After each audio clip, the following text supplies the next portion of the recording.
I trust you enjoyed lunch. Let's hear it for those who prepared our food, the crew that's serving our food. Food is good. I gotta say, the food is good.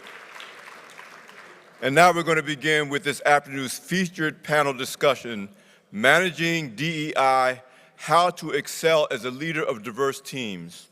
Listen, guys, we're here to really talk about aspiring to leadership roles in our organizations.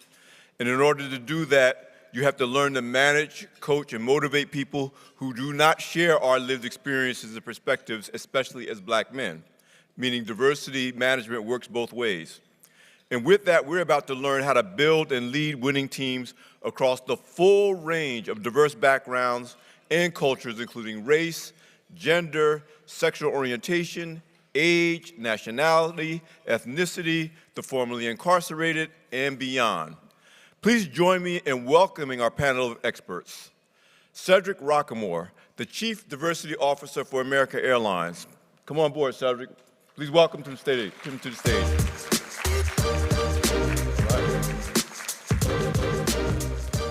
Michael Gardner, the Managing Director of Accenture. Please welcome Michael to the stage.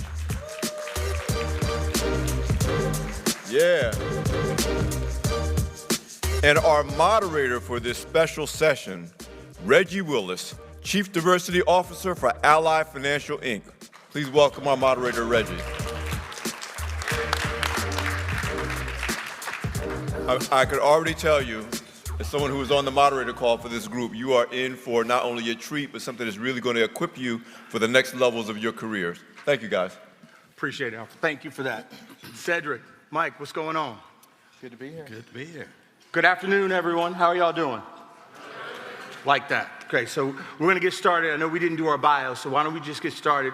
You guys tell us a little bit about yourselves and tell us, kind of how you got into DE&I and why it's so important to you. Cedric, why don't you start us out? Yep, so I'm Cedric Rockamore. As mentioned earlier, I'm Chief Diversity Officer for American Airlines. I'm originally from North Little Rock, Arkansas. Started out my career in the Navy as an air traffic controller and then joined the airline business. And ultimately, I was an airport guy, running large, complex operations, and then had the opportunity to come into this space of diversity, equity, inclusion, but more importantly, about people. So how I got in is, one, is the relationships that I built over time and those experiences that I had over time. And two is just my passion for this work. And I'll talk a little bit about how we have to go beyond passion. But those things is kind of what landed me in this role. That's great. Thank you, Cedric. How about you, Mike? Yep, so I'm Mike Gardner. I'm a Managing Director in Financial Services at Accenture. Over the course of my career, I've worked for 3 different consulting firms, a couple of banks, and I actually started as a lawyer. So I've kind of worked in very non-diverse environments. And although I'm happy to say Accenture is very pro-diversity and I've found my true home. But along the way, I just realized that I had something to give back. And so I'm not in human resources, but I don't think you have to be to be a supporter for DE&I. And so I've taken on sort of kind of what we call plus ones. And I'm the I&D leader for financial services in the South. I'm also the I&D lead for a few very large accounts. And so I just feel really passionate about making sure that, our teammates see people like me and others leaning in. And so, happy to be here today and, thank you for moderating. Yeah, absolutely. Happy to be here as well. And so I'm Reggie Willis, and just briefly, I've been Chief Diversity Officer for Ally for about 6 years. And much like the stories that you two have told, I didn't necessarily come out of college thinking I would do this work. I kind of fell into it. Happy I did.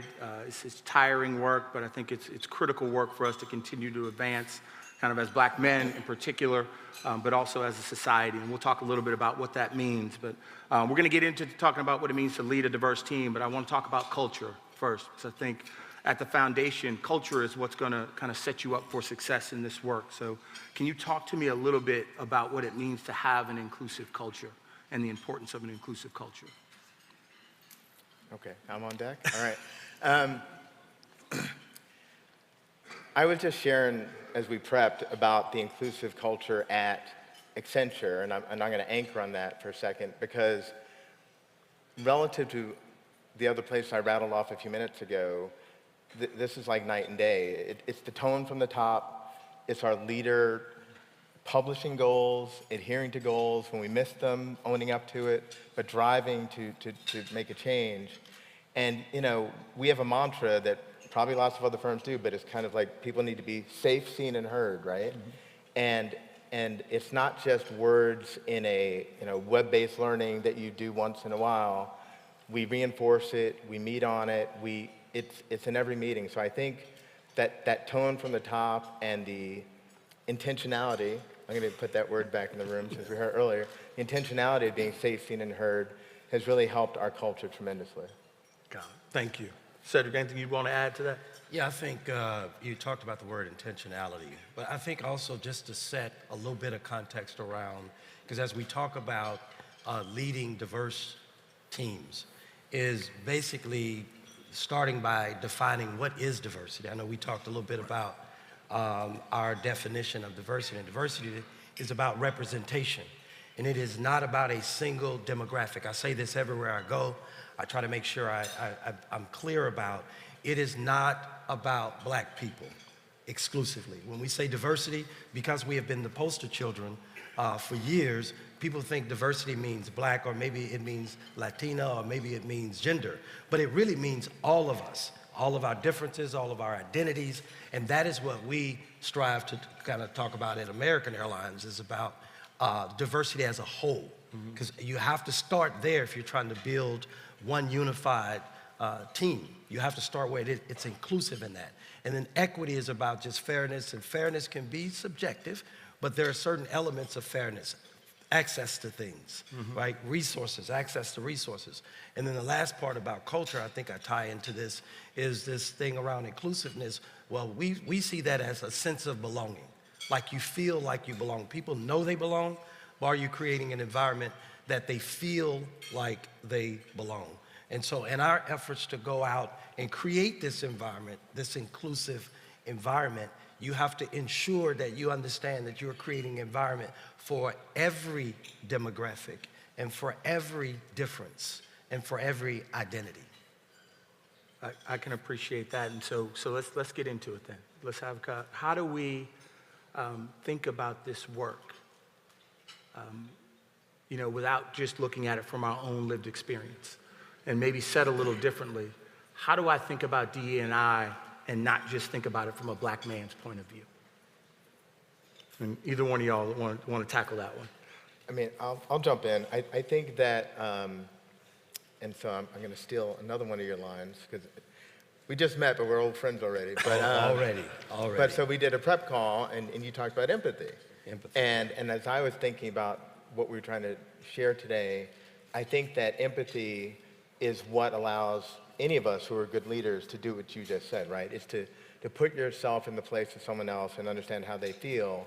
And so whether you're a black man leading a diverse team, or a black man leading a team where everyone else is white other than you, or you're a black man in the US leading a team offshore in India, like we do so often, it's like, what is the empathy? And whether it's a little thing like understanding that last week was, we had Rosh Hashanah and Yom Kippur, right? Like, that's important, right? And acknowledging that with your people. Or when you have teams in Florida and it gets hit by a hurricane. Like, empathy shows up in lots of different ways. So I think that real leadership requires you to bring your empathy to work with you every day, and then, not just default necessarily into what your known experience was, like growing up black on Long Island in an all-black town. Like, I have to look beyond that. And so I think it's an ongoing body of work. Yeah. And not something that I think I've achieved.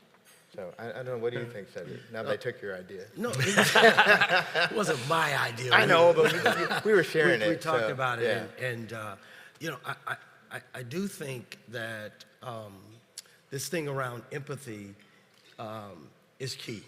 But also, what is the value of diversity? Right? Do you truly understand the value of diversity? So if diverse teams are truly teams that outperform non-diverse teams, if these teams are truly more creative, these teams are truly more innovative, then it would stand to reason that you would see the value in diversity. And if you saw the value in diversity, then you would behave as if you see the value in diversity. Meaning you have to tap into every single person that's on your team. Maybe last year I had the opportunity to spend some time with one of our transgender women, female leaders. Now, I talked about this. I'm from North Little Rock, Arkansas.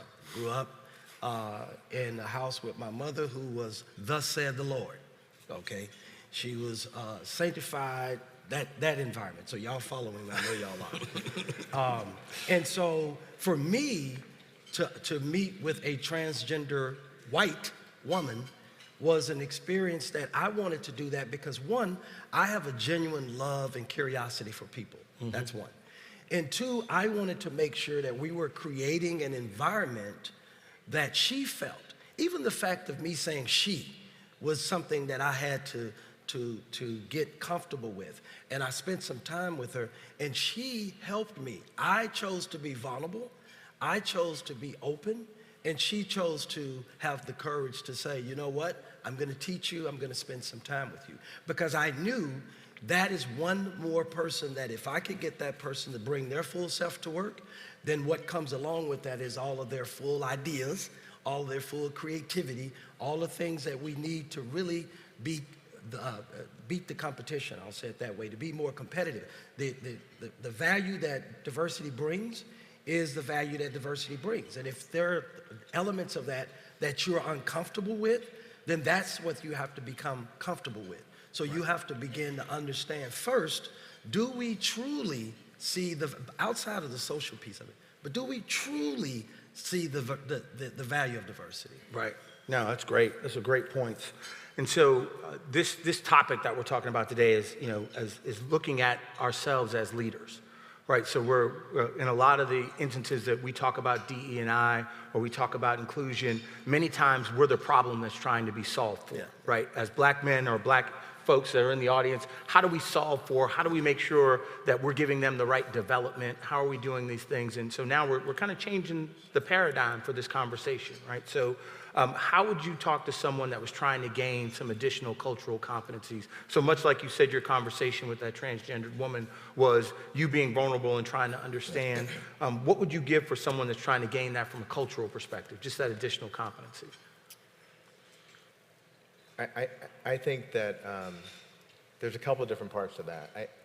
We are a global company with 700,000 employees, probably with 300,000 in South Asia, and everyone else, the other 400,000 scattered around the globe. So when we first addressed this question, I was thinking about international experience, whether it's, study abroad or a summer away or even travel, but not everybody has the means to do that, right? So if you're a professional in a global company, I think a rotation abroad would be magnificent. I regret not having done that. Like, whether it's in Western Europe, Middle East, Africa, Asia, wherever someone can get to, because I think Americans, The doors are closed. Americans have a false sense of self around a lot of things, which leads to a lot of the non-diverse behaviors that we've been talking about, and you have a wake-up call when you go to another country. I think if you can't travel, and you are here, and you want to learn, akin to what Cedric just said, you need to go talk to people in other groups. So we have African American ERG, Hispanic American ERG, Asia Pacific ERG, veterans, women, I think that a faith-based ERG. And so what I've been trying to do is sign up for these ERGs, attend the meetings, and listen. I don't really have anything to offer. I'm just there to listen.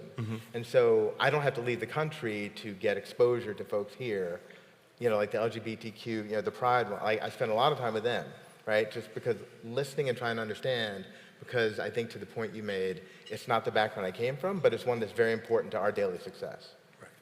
Oh, that's great. So anything you'd add? Yeah, I around the competency. Yeah. So when you think about the things that it's going to take, again, this is about having these conversations. And I read an article that talked about 50%, and this was after the murder of George Floyd, but 50% of managers found it very uncomfortable to talk about race or racial equality, which many of us can say, well, yep, I can understand that because it's not uncommon for people to be uncomfortable, although you're in a leadership role, but it still shouldn't be a hard stretch for people to see how people could be uncomfortable. But the article went on to tie into why people are uncomfortable. And it talked about having a direct correlation to the commitment of the organization toward racial equality. Okay. So I kind of took that and then even made it even more personal. It's your own commitment toward racial equality or race and your own thoughts. So if you haven't spent the time to reconcile your own thoughts, then quite naturally you're going to be uncomfortable because you don't have anything to say, right? You are afraid of saying the wrong thing because you haven't, you're not in the right space. You haven't made that commitment. So it's important for organizations, and certainly we have at American Airlines, to make that commitment. And it starts at the top. And it has certainly been, our CEO, Robert Isom, is fully committed. Our Chief People Officer, Cole Brown, is 100% committed, and we're pushing these things through accountability. We've added it as part of our bonus structure, so when you tie it to people's money, it means you're taking it serious. We've done these things, and part of it is we have to now begin to get our leaders comfortable talking about it, but we have to tell our story, and we have to ensure that we ourselves have reconciled these issues, because something that you're committed to, you got no problem talking about it. So you want to say that one more time? Something you're committed to, you're not uncomfortable talking about it. Right. In fact, you look for every opportunity you have to talk about it. So I think one competency is to spend time understanding the why behind what your organization is doing, or your own why. Why is it important to you? And we're not talking about our own diversity, not making it about our own selves as Black men or women. It is about us making it about how do we feel about diversity, the concept of all of us. How do we feel about that? Yeah, and you brought up something that I had to deal with personally after George Floyd's murder. Like many organizations, we sat down and had conversations, right? We created space for that dialogue. And for me, I had to really do some soul searching for myself, because not only was I trying to kind of work through that personally as a Black man watching what happened to George Floyd, but then having to create space for everyone else to have to deal with it, right? So I was healing, and yet I was trying to create space and trying to educate people who talked about being committed, but I wasn't sure how committed they were to it. So when you talk about kind of going through that work and the effort, I had to do that myself, right? And that wasn't, it was uncomfortable, to be completely honest, because I was angry, right? And I felt some kind of way about white men for a while, right? And I had to work through that. And to your point, it's about sitting in it and understanding your why and being able to have a real story to tell behind it, a commitment, and we use the word intentionality, being intentional behind it. So, all right, I'm going to switch gears a little bit. Can I just add please, something to yeah. I'm reflecting now on, like, we did a lot of work to create safe spaces and had a lot of great dialogues inside the company, and I shared with you all one. There was a call I was supposed to be on, there was an hour that ended up being 4 hours long, where there was a lot of venting, a lot of soul searching, and a lot of senior leaders joined. Not long after that call, though, I was back in my leadership team where I'm this, I&D champion. And we kind of talked about change and corporate commitments. And at one point, one of my colleagues, a white male, said, I fully support you. Is there some kind of playbook or framework that we can, use to help us all get there together? And I didn't know how to answer that question. I was like, well, I appreciate your energy and your commitment, but there is no playbook for this. There aren't like 7 steps or 10 steps, right, to kind of get you or to this end. And I found that like frustrating tremendously, that for all of his enthusiasm, he just wasn't getting it. And I wasn't in a place like to help guide him then at all. Yeah. No, I was right there with you. Yeah. Yeah. So we're going to switch gears just a little bit. And they talked about it in the earlier DE&I session, but I want to bring it up again. And that's this, the microaggressions. So, right, so you're a leader of a team. It's a diverse team. How do you address microaggressions as a leader? And part two to that question, what happens when you're the aggressor? So many times black people don't see themselves as someone who might be the aggressor, right? So how do you deal with either one of those? Yeah. So these are great questions, by the way, because when people start going, well, as I think about it, but I do think dealing with micro, and we did a lot of training, we call it education, but we did a lot of education around microaggression and micro inequities as well. But I think it's about having the courage. And we are within our organization, we're not an organization that is a very frontal organization, right? So we pride ourselves in having great relationships, and we pride ourselves in having respect and taking care of one another.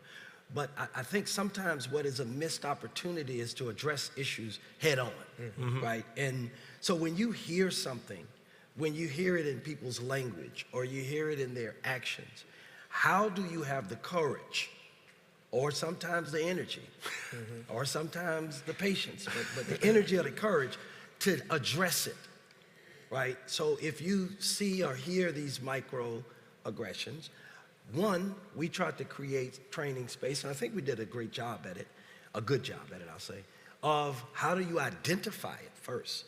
So we had a whole series on first just identifying it. So name it, right? Yeah, just name it. That's microaggression. And then the second piece is how do you mitigate it? What do you do about it? And we had training on that, or education on that. So I think the first piece is having this ability to drum up enough courage and consistency. Not when you're fed up one day, maybe you've saw something on TV or you've had some conversation, now all of a sudden you want to come in and start telling folks how it is. But how do you do that consistently? I think that's the first step. And I'll tell you, it's not easy. I don't address every single issue of microaggression that I see, but I should. We all should. That's how you eradicate it, I think, calling it out. So I think Cedric left the hard part of the question for you, Mike. I didn't want to say anything, but so what happens when you're the aggressor? Me? And someone comes to you and says, I feel like I felt like that was a microaggression. Thanks. I'll add something. Yeah. Well, before I answer, I'm going to go back to what he said really quick. Our culture, our training, our credo is to address it in the moment. And so we hold our leaders, like everyone who's a managing director and above is defined as a leader. And not that what I'm saying isn't applicable to others, but every leader is expected to call it out in the moment, address it, not only just address the person who committed it, but also make sure that the person to whom it was directed knows that you're, I don't want to say defending them, but you recognized it, you've acknowledged it at least, and you let them know that the firm and you support them. So I think that's super important. When it comes to myself, I think it actually goes back to empathy, right? Like it's like, okay,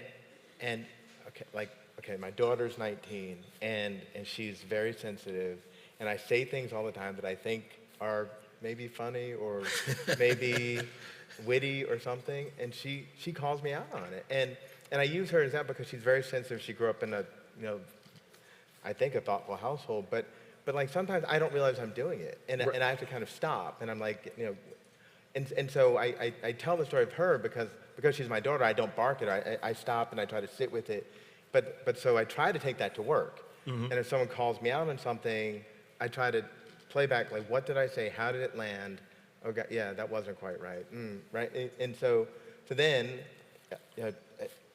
A, I don't do it again, but B, I try to get to that person, take them aside, but listen, whatever I said before, just not explain it away, but acknowledge it. So I think recognition, acknowledgement, and then a commitment to change. And so, yeah, everybody can do it, but I think we all need to be intentional and empathetic to kind of make that part of our routine, and it becomes a habit. It's like working out. If you go and bench press every week, then your bench will go up, right? If you call out a microaggression and you recognize it in yourself and others, you can do that. But I think we're here to talk about teams. I think your team needs to see you do that, right? And acknowledging something like that in front of a team, or making them aware of the fact that you corrected a behavior that either someone you all did, or maybe a client, because clients, they're not part of our culture, and we are a people business, and that's the only asset we have is our people. And so whether I'm working with Ally or Bank of America, American Airlines, or Duke Power, like, the clients have a different culture and it lands differently. So you have to find a way to actually exercise that muscle with them too. Right. And I tell my team all the time, it doesn't matter what your intent was, it's the impact. Right. So you can always have the best intentions, but if it doesn't land on the person that you're giving that feedback or that information to, you've got to take the time to go back and try to figure that out. So Mike, I just, since I won't just leave you out there, I'll throw something to it. It's this thing around also, if someone, and I find myself continuing to use this word courage, but if someone you're the leader.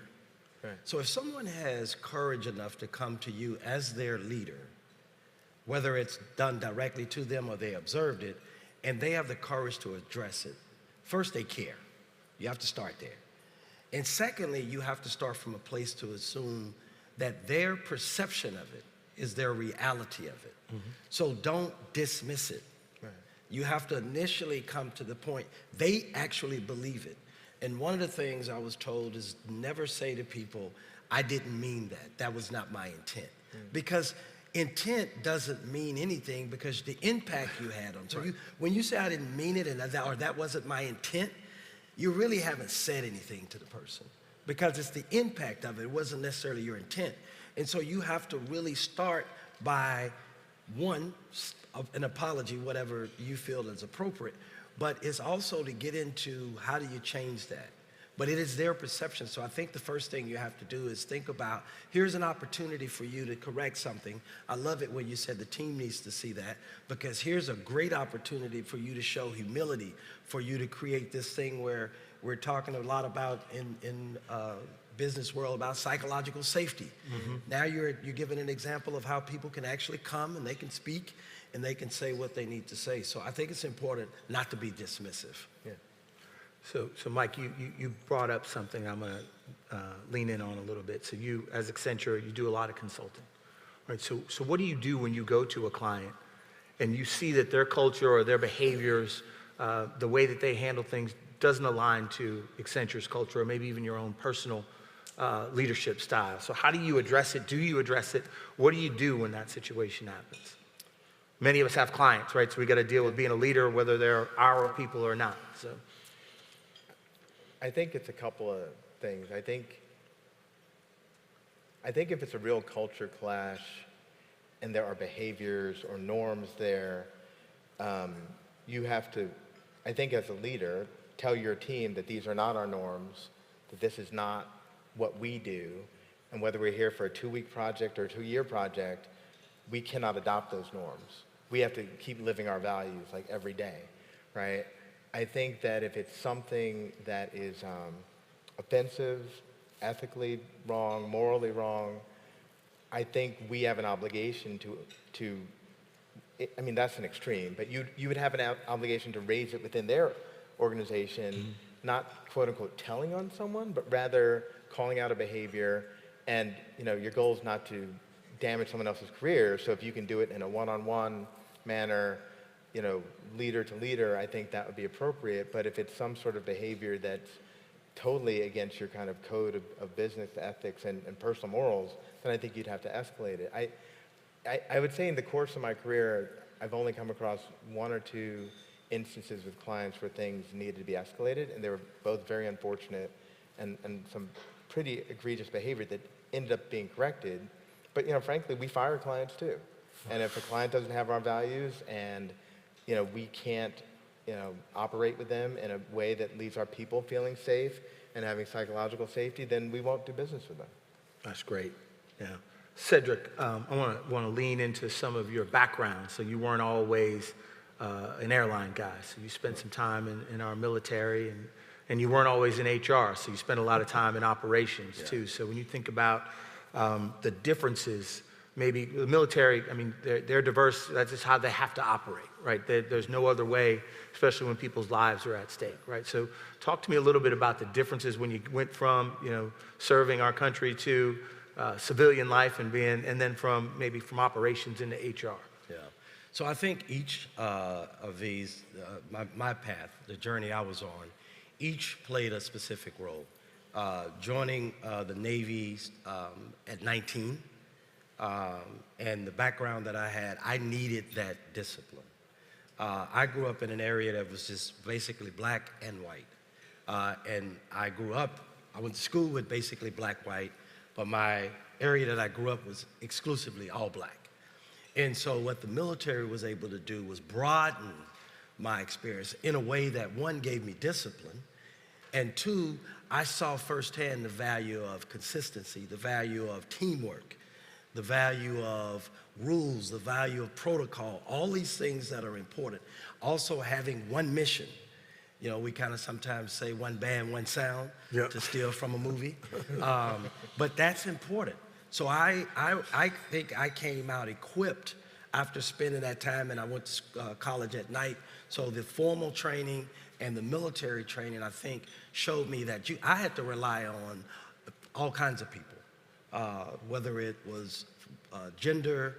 Back then, I know we were in this don't ask, don't tell, but we all knew people that we served with that had a different sexual orientation, and we loved them, they loved us, and we were on a team, right? So I spent the first 10 years of my life in an environment where you had to be inclusive. I mean, it doesn't work any other way. So I got a chance to see that. And then your progression in the military, I know people can say there's a little bit of bias in every aspect of things, and there are. But generally speaking, it's a pretty, here are the things you do. You want to go from, E1 to E2 or E3 to E4. Here are the things you need to do, and it's so it's a pretty, about as fair as you can get, I'll say that. And then leaving that and coming into the airline business, well, the airline business is, good Lord, I worked for Northwest Airlines, an international company, flew all over the world. The company did, not necessarily me at the time. And so, again, being in an airport where you're seeing 60, 70,000, 80,000 people coming in and out of that airport from all over the world, and you're serving all of these people. So you get that perspective, again, back to people, back to relationships, back to an appreciation for all these differences.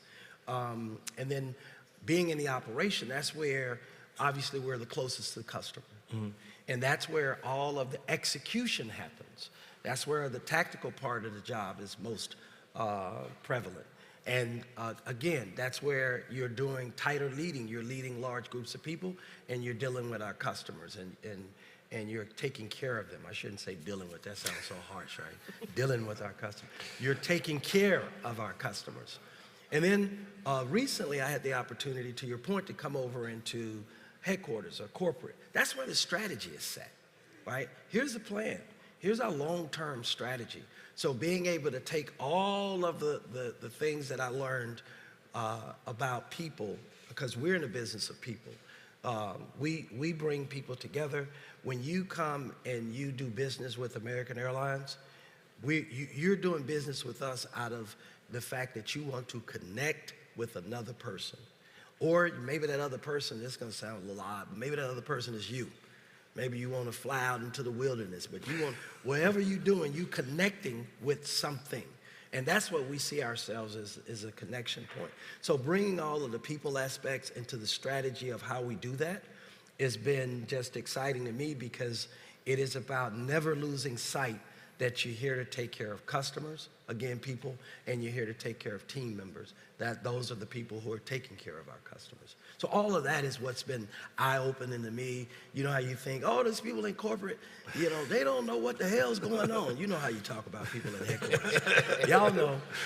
But now you become that, and you see, these things are not always as easy or as simple as we may have, or we may think they are. But at the end, if we never lose sight, you as a leader, because this, you mentioned it, is about leading teams. If you never lose sight that your job is taking care of people, and that is the most important thing, is you're there to serve and take care of people. Thank you for that. Not a better way to wrap this up. So what we're going to do now, if we've got, we're going to have some time for some Q&A, and I know we've got at least one mic up here, and if anyone has any questions they want to ask the panelists, myself, we're happy to spend the next few minutes taking questions from the audience. I have a quick question. Yeah. I've never had the opportunity to move up to the C-suite or executive level, but 30 years of management as well, government as well as private industry.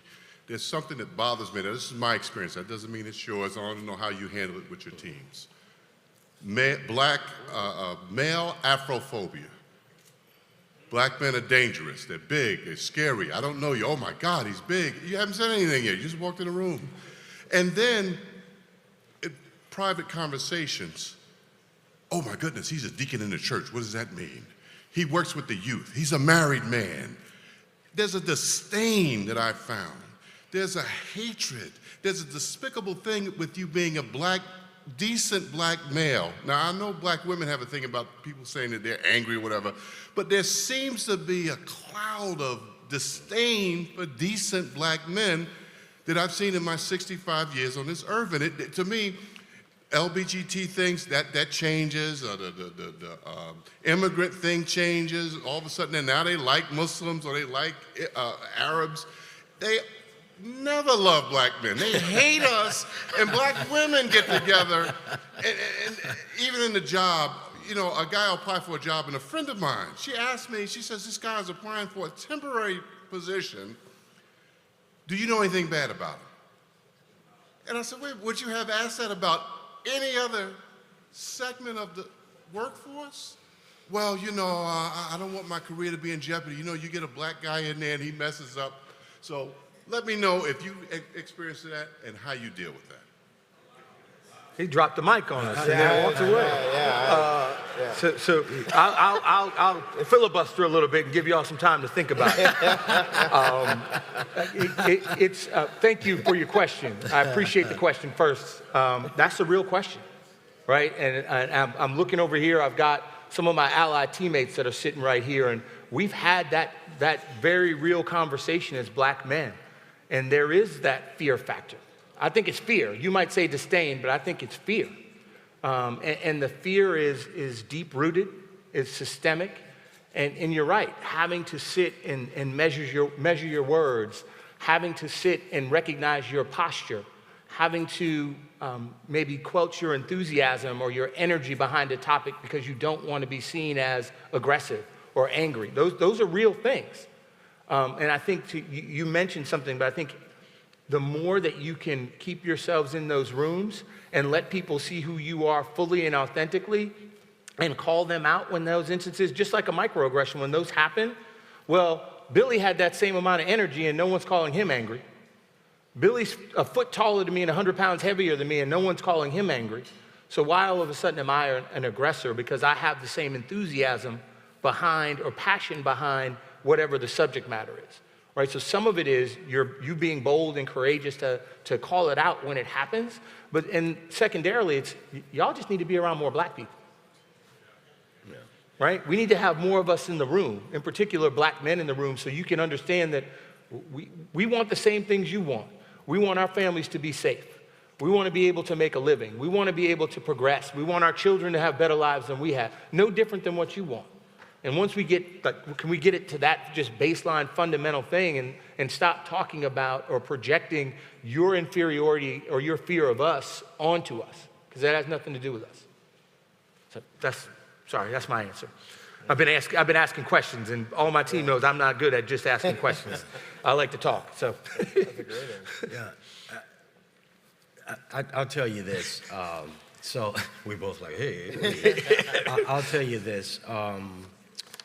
That question actually reminds me, it gives me the same feeling that I have when I have my 17-year-old son who decides that he wants to put on a hoodie and take a jog in the neighborhood. It pains me. It pains me to say, you can't do that. That's unsafe. That's just the way it is. You have to change something about you. It pains me to say that.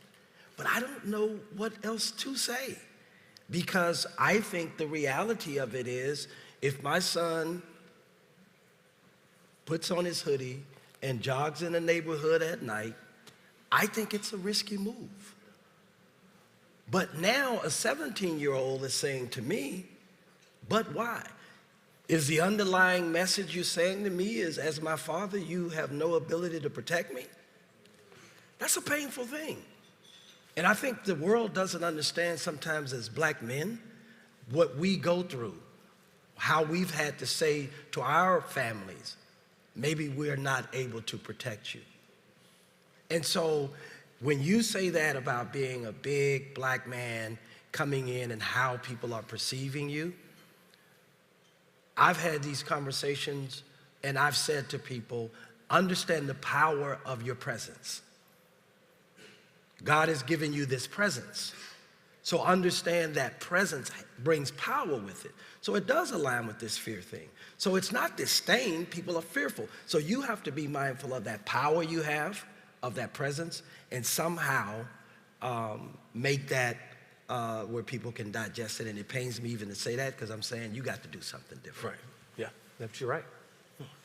Please. Thank you for the courage to speak up. I've got a question about empathy. You both talk about empathy. After George Floyd, one of my white coworkers came up to me and said, I don't know what to do. I don't know what to say. And I work with a lot of colleagues like that. And after expressing himself, he just started crying. He says, I need to do something and I don't know what to do. How do you help your white colleagues navigate the world, just like we're trying to navigate their world? They're also trying to navigate a new situation. How do you help them do that?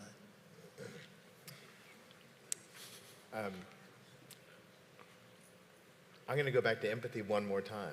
It's my go-to. But I think I was in several of those conversations, and I think it was refreshing to see people moved.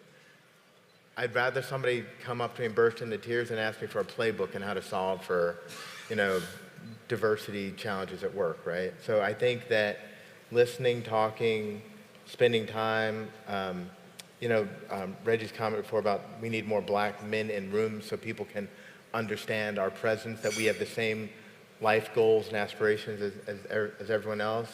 There's no easy answer to that, but I think the fact that this person trusted you, I think Cedric talked about courage. I think that it took courage for that person to do that. Like it's a lot more courage to show that shared pain than it is to say, give me the playbook and tell me how to solve the IND problem, right? So I'm sure you sound like a great person. The fact that you even brought it up, right? It means you did listen and you guys did talk, and you might not have solved anything, but yeah, every journey starts with that first step, right? And so you guys did that. So I don't know, you probably have something better than I do, but. I think both of you guys said, I think it's, if somebody, people have done that with me, and the fact that you listening is the start. Just understand what I just talked about around what we go through as not just black men, but as people of color and women, what you go through and some of the challenges. And it's just for people to understand that.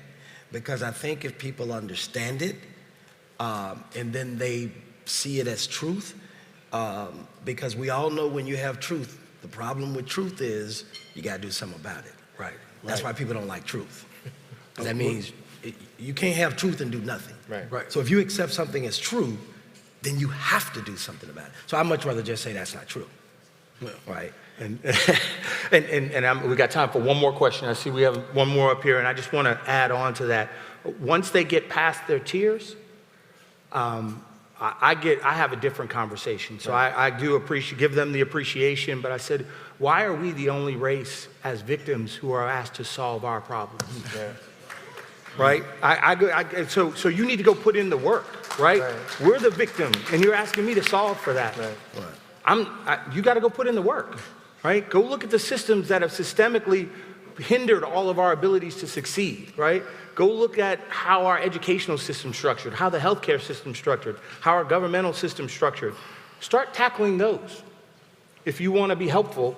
But I appreciate them. Don't get me wrong. I don't want anyone to think that there's not gratitude for that. But at some point, you need to stop leaning on us to solve the problem that we didn't create. Right. So, last question, please. That's actually tied into my question. So my name is Kevin Thomas. I'm with Accenture. So just like you were saying, at times it does feel as though the onus is on us as minorities to solve that DEI problem, right? So my question was, how do you cope with that? And how do you prevent yourself from burning out as a result of that? Because you do want to help, right? But you don't always have that capacity to do that. Y'all want to go or? Burnout. That's what I just heard is. That's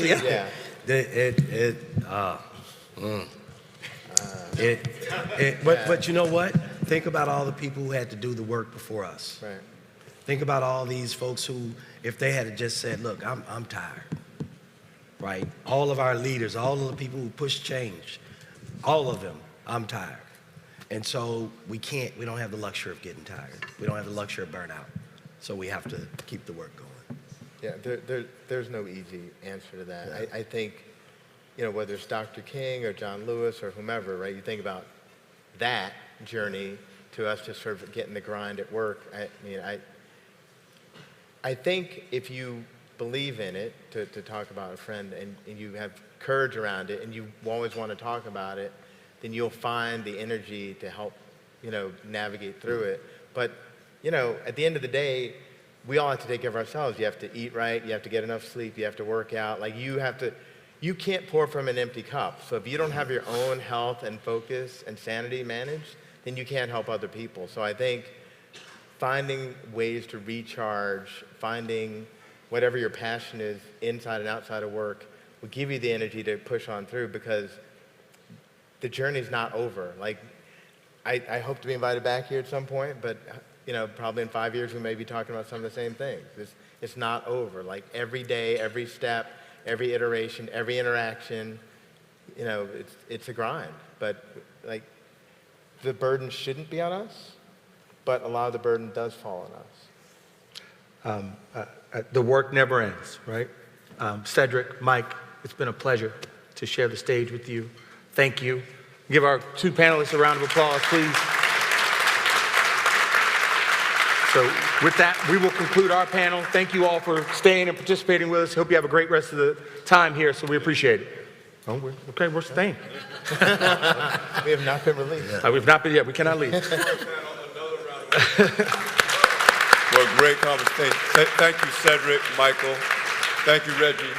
Powerful conversation, and a conversation that has to continue. As we move more into leadership positions, we have to recognize it's not just about us being managing and leading or being led, but our capacity to manage and lead others, and those others are not going to be just black men or black people. So it's a really important conversation. Thank you so much. Thank you very much. Yes. So listen, guys, I have this